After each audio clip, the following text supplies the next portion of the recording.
I can give you an example. You guys are fooling around with assistant ministers. I got dressed down by Deng Xiaoping personally.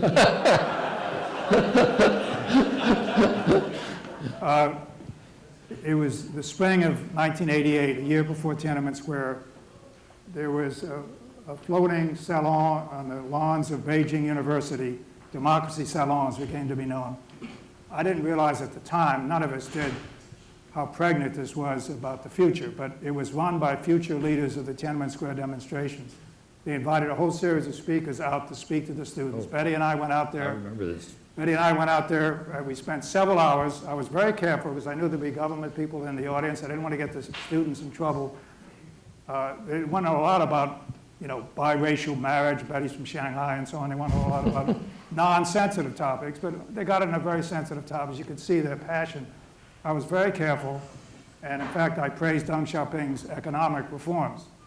And in fact, the Hong Kong newspaper ran a headline that says, "Ambassador praises Deng Xiaoping." He didn't see it that way.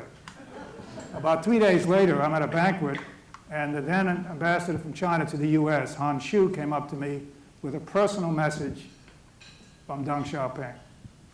It was politely worded, but it basically said, "How dare you go out and speak to students? Check with me first." I went back, again, very respectful, but basically said, "I'm going to continue to do what I'm doing. That's part of my job. We wouldn't tell your ambassador not to go to Harvard a year." Well, I'd tell him not to go to Harvard, but...